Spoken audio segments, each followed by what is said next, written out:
Bonjour et bienvenue sur Énergie Relaxation.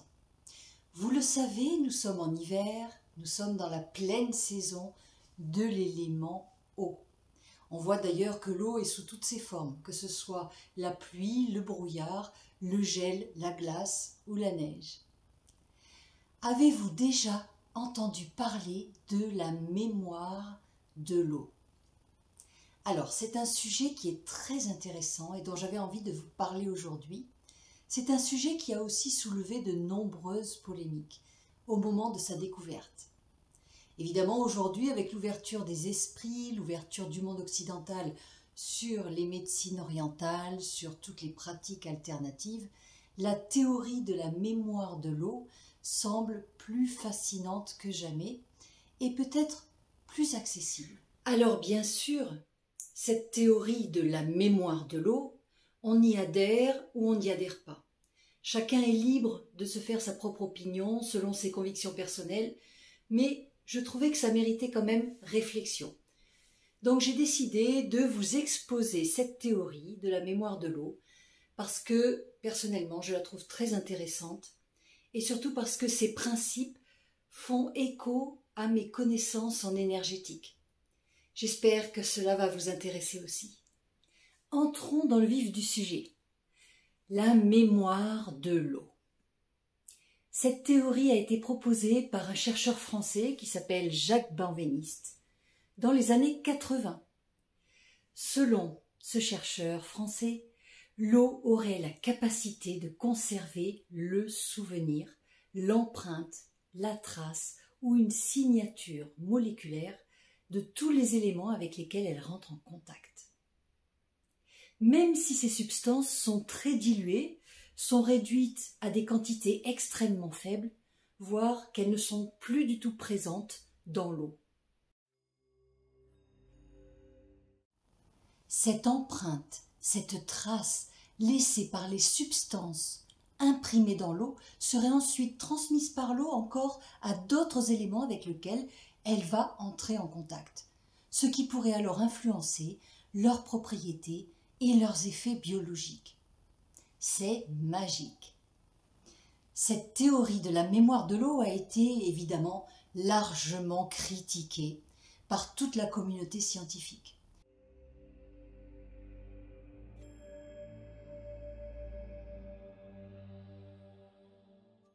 Alors des études ont été réalisées pour tenter de reproduire les états de Jacques Benveniste, parce qu'il faut prouver ces résultats. Mais la plupart des scientifiques n'ont pas réussi à reproduire les effets. Cette théorie de la mémoire de l'eau reste quand même bien mal perçue par la science et le milieu médical. Elle donne lieu à de nombreux débats très controversés sur le sujet pendant des années.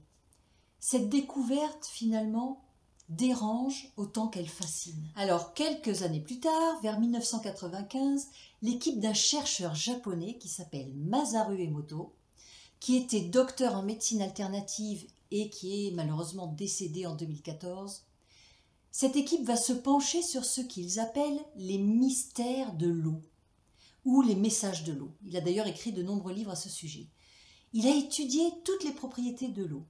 Il a récolté des échantillons d'eau un peu partout et il a remarqué qu'une fois congelés, les cristaux prenaient des formes complètement différentes selon la provenance de l'eau.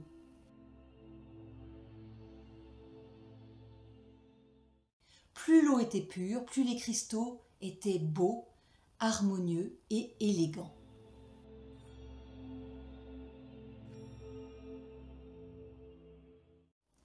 Au contraire, il a remarqué aussi que si les échantillons provenaient d'eau stagnante ou d'eau usée, d'eau sale, soit elles ne formaient pas du tout de cristaux une fois congelés, soit ces cristaux étaient disgracieux ou avec des formes incomplètes.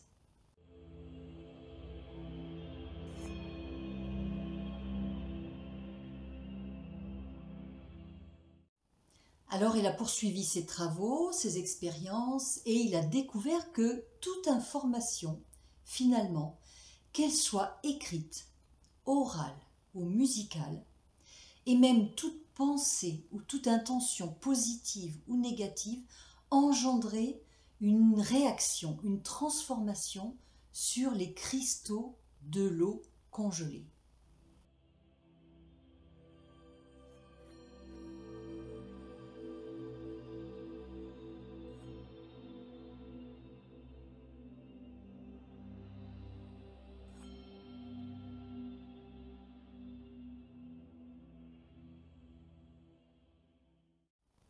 Alors bien sûr, on peut se dire, mais qu'est-ce que c'est que cette histoire?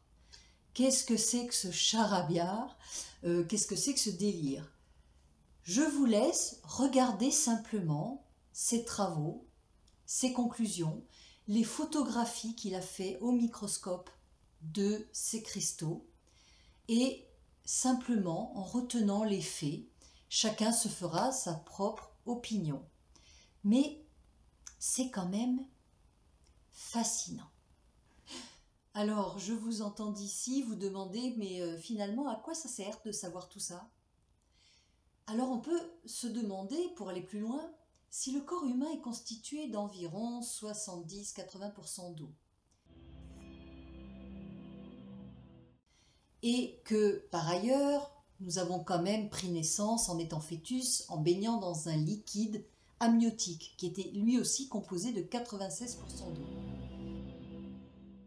On peut envisager l'idée que des paroles, des intentions négatives autour de nous, répétées pendant notre croissance ou notre grossesse même, peuvent avoir une influence sur notre structure, notre développement, sur notre ossature, nos organes, nos cellules, la peau, les cheveux, les tissus.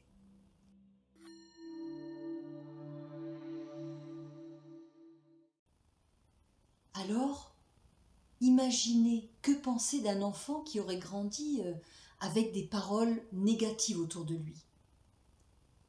Il ne va pas se développer harmonieusement, puisque ça veut dire que son être, son corps, composé de 80% d'eau, va cristalliser ses paroles, ses intentions négatives au plus profond de lui, dans les plus petites cellules de son organisme, dans l'eau de son organisme.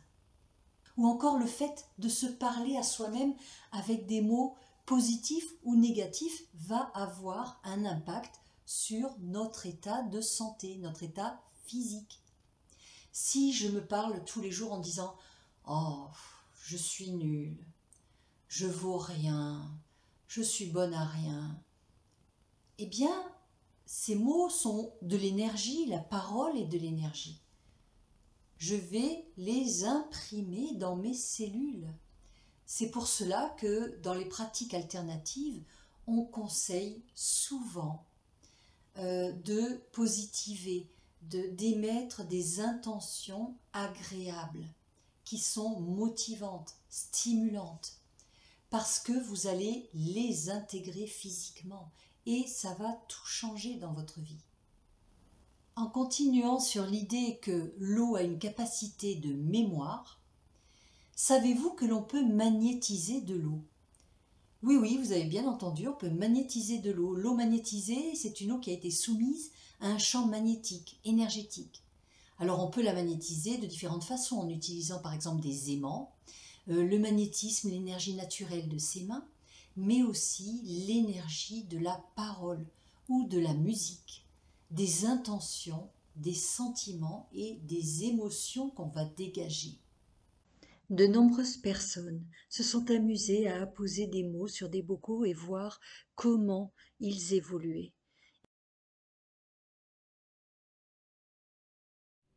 Eh bien, nous pouvons faire la même chose, tout simplement réserver un verre d'eau quelque part chez vous, inscrivez un mot agréable et positif dessus, attendez un peu et ensuite buvez cette eau. Vous pouvez également magnétiser l'eau de votre boisson en apposant vos mains de chaque côté et en utilisant le magnétisme naturel. Pendant que vous posez vos mains, vous pouvez intérieurement prononcer des paroles agréables, bienfaisantes, qui vont charger positivement votre eau de boisson. Mettez-y de la force, de l'énergie, une intention dynamique, stimulante, de tout votre être. Vous pouvez bien sûr faire cet exercice avec n'importe quel liquide, n'importe quel contenant, même votre bouteille d'eau.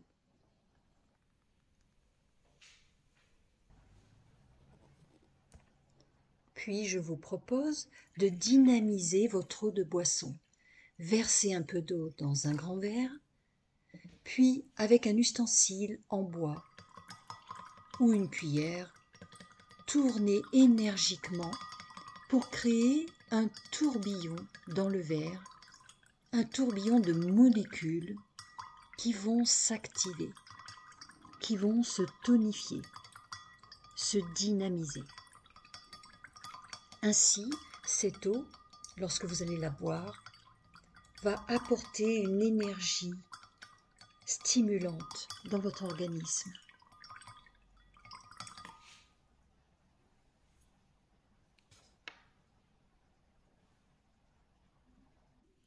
Bien sûr, vous allez boire cette eau lentement, en conscience, en mentalisant les bienfaits qu'elle diffuse à l'intérieur de votre corps au fur et à mesure qu'elle descend. On dit qu'elle va nourrir vos reins. Bien sûr, je suis consciente que ce que je vous dis là peut heurter certaines personnes. Elles se disent qu'est-ce que c'est que ce charlatanisme, c'est n'importe quoi, voilà. Donc moi je ne porte pas de jugement, je vous dis simplement des faits, des choses qui ont été manifestées, qui ont été observées, voilà. Si cela vous intéresse, vous pouvez approfondir le sujet, essayer d'en savoir un petit peu plus avec des livres. Mais si vraiment ce sont des concepts qui ne vous parlent pas et qui sont en dehors de vos convictions personnelles, eh bien simplement passez cette vidéo et je ne vous en voudrais pas. Si ces sujets vous intéressent, je vous mets tous les liens dans la description.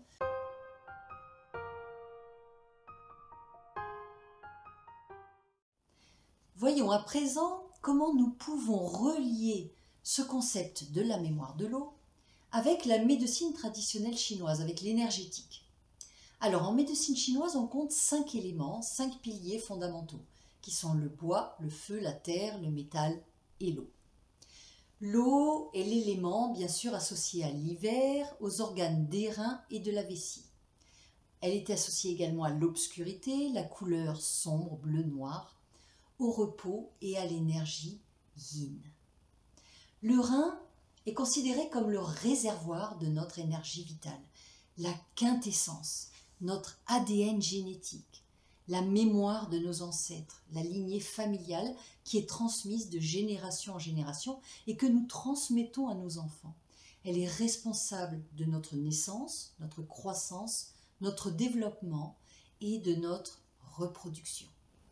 Les Chinois appellent cette énergie le Jing. Donc cette énergie qu'on a reçue en héritage par nos parents au moment de notre naissance, eh bien on en a reçu une certaine quantité, une certaine qualité et on va essayer tout au long de sa vie de l'entretenir pour essayer de garder une bonne santé jusqu'au bout, jusqu'à la fin de notre existence. Donc on voit bien que cet élément eau a une relation directe avec notre mémoire vitale. La vessie est responsable de tout ce qui est élimination des déchets, des toxines, le contrôle de l'urine. Donc, on voit bien que l'eau est là aussi pour nettoyer, purifier le corps. En médecine traditionnelle chinoise, la faiblesse de l'élément eau dans notre corps peut se manifester par différents symptômes. Par exemple, la fatigue, la fragilité osseuse, des problèmes de reproduction, des troubles hormonaux, des douleurs dorsales, des douleurs lombaires. On peut avoir des problèmes de cheveux, chute des cheveux, sécheresse, cassure. Au niveau émotionnel, la faiblesse de l'élément eau dans notre corps va influencer la fluidité de notre comportement. Ça va influencer notre capacité d'adaptation, mais aussi à gérer les angoisses, les peurs et le sentiment de sécurité. La médecine chinoise est un système médical très complet, qui diffère complètement de la médecine occidentale. Ces concepts, ces traitements utilisés peuvent sembler très étranges à des personnes qui ne sont pas initiées. Et donc, je vous conseillerais toujours de consulter un praticien qualifié pour obtenir des diagnostics sur votre état de santé qui soient sérieux et précis. Mais je peux vous donner quand même quelques pistes. Pour rééquilibrer l'élément eau dans notre organisme, la médecine traditionnelle chinoise fait appel à différentes techniques. Alors on va trouver l'acupuncture avec les doigts ou les aiguilles. On va trouver la diététique chinoise, les massages, les automassages, la pharmacopée, toute la phytothérapie et bien sûr le Qigong. Donc je vous propose quelques exercices de Qigong à pratiquer régulièrement pendant la saison hivernale pour renforcer et soutenir l'énergie de vos reins et entretenir l'eau de votre corps.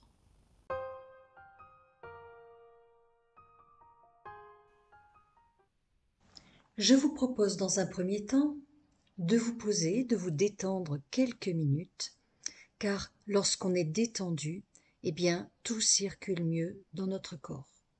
Respirez, décontractez la tête, la nuque, les épaules, relâchez votre ventre, relâchez vos bras. Puis nous allons frotter nos mains énergiquement pour accumuler de l'énergie, du chi. Et nous allons plaquer ces mains sur le dos pour frotter les reins. Des petits mouvements circulaires pour tonifier l'énergie des reins. Réchauffer le dos.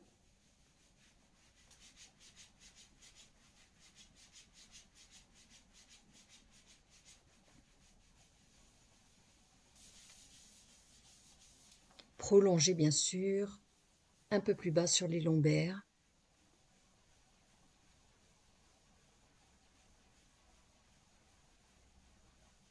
Mettez-y une intention bienfaisante. Puis nous allons fermer les poings et faire la même chose, un peu plus tonifiant avec les poings fermés, un peu plus intense. Et puis nous allons tapoter, percuter les reins. Vous pouvez faire cet exercice pendant toute la saison hivernale régulièrement, que ce soit le matin, le soir.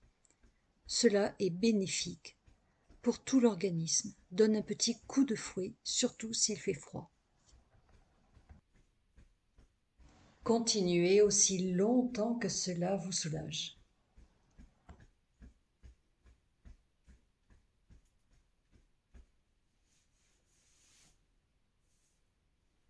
À présent, nous allons faire un exercice de visualisation mentale. Réchauffez de nouveau vos mains, plaquez-les sur les deux reins dans le dos, fermez les yeux et visualisez vos deux reins comme deux haricots noirs dans votre dos. Deux haricots noirs brillants, luisants, comme s'ils étaient vernis ou mouillés. Cela va permettre de projeter une énergie bien hydratante, renforcer l'eau au niveau des reins, l'aspect de votre organe des reins. Prenez le temps d'imaginer. Cet exercice demande une petite gymnastique mentale, mais avec un peu d'entraînement, on y arrive très très bien. Imaginez des reins en pleine santé, forts, bien nourris. Et puis imaginez également tous les liquides de votre corps qui circulent parfaitement dans les moindres recoins de votre organisme, dans toutes les petites cellules. Voilà, cette vidéo est terminée, j'espère qu'elle vous a plu, ou du moins qu'elle a attisé votre curiosité. Je vous souhaite une très belle journée et je vous dis à très bientôt en vidéo.